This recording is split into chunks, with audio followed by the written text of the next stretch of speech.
Hello, the topic of today's video blog is education, role of an educator in education, and a role a student plays and an educator plays in the life of an educator in a student's life, and how to complete the process of education.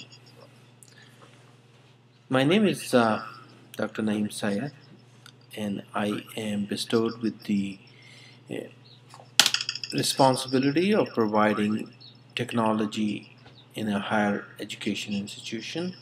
At the same time, my interest and my uh, research is also to provide education at every level of education. This video blog is very basic. I want to talk about what education is, how it plays a role in the life of a student, and how it reflects the work done by an educator or a teacher in the life of a student. Education is a process through which a student learns. Imagine a child as he goes through the first few ages of his infancy. What does he do? What does she do? Basically learn the process to talk, to walk, and to learn other basic skills to become independent.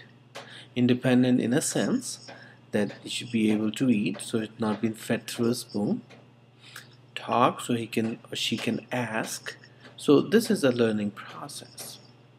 Comes a time when this learning process comes to an halt because most of the traits have already been learned, through which he has to build upon to go to the next level and start getting a formal education to become successful in the society. So that pretty much compares our motive in life when we start as a student from our infancy to a level where we become a student in a school or a college. So what we determine from this is education is a process through which we learn. So it will not be wrong to say that if we replace the word education with learning, it should be okay. Now, what does that mean when you change this word to learn? You're basically saying that the motive of education is to make the student to learn and nothing else. Now we come to a school level.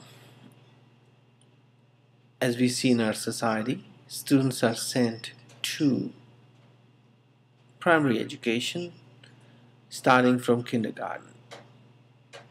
Most of the time, student comes into a kindergarten, start learning the behaviors and the processes to interact with other students. That's another learning process. Moved out of the house. Basic skills have been learned, can now talk, can walk, can express themselves. Now they come into an environment where other kids of his or her age are present, and he learns how to interact with them. So that makes a learning process move forward. So this is what I believe what education means. Education has no other role other than to learn. Let's talk about the next step, what is an educator and what role an educator plays in part of learning. Students come to school to learn, as we had just determined.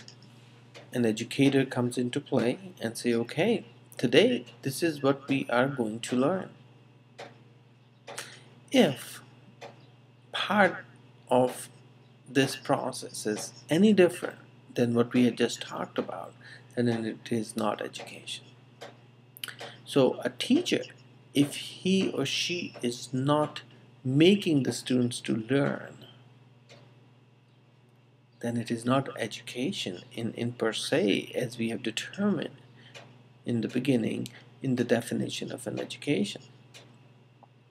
So what role a teacher has to play to become an educator or become a symbol for for a student to learn?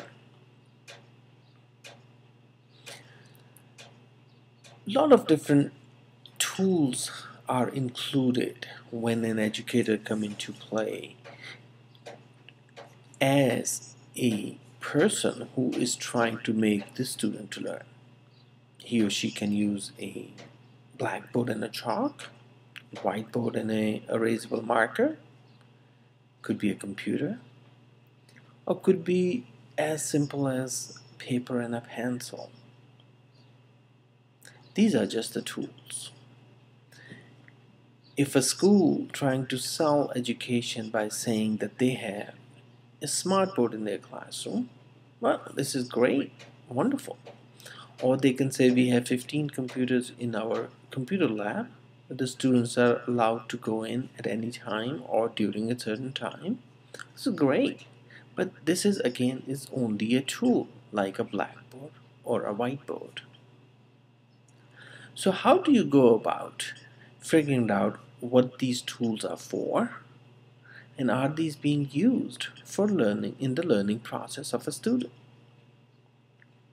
So for example, and consider this with an example that I'm going to narrate it to you right now. You walked into a restaurant. They gave you beautiful china, nice dishes, beautiful and very nice silverware, spoons and knives and forks. But then in the end, they don't give you anything to eat. What good are those utensils? What good are those chinas and those silverware? Nothing. So likewise, if a school is selling it themselves by saying they have the smart boards, they have the computers, they have the most beautiful elaborated classrooms, means nothing if those tools are not being used for a learning process. So what we have determined in today's blog is that in order for education to flourish, we need to understand the concept of education, what it exactly means, and why these tools, when they are implemented for education, what do they mean? Why do we need them? And I think we will build on this particular topic as we move forward, and I will try to explain further how and what a role of an educator is to use these tools to make education better. I appreciate your time and I appreciate your attendance to what I just said, and I will post this video blog on my site so you folks can watch it, understand it, and then pose any question that you might have. Thank you very much.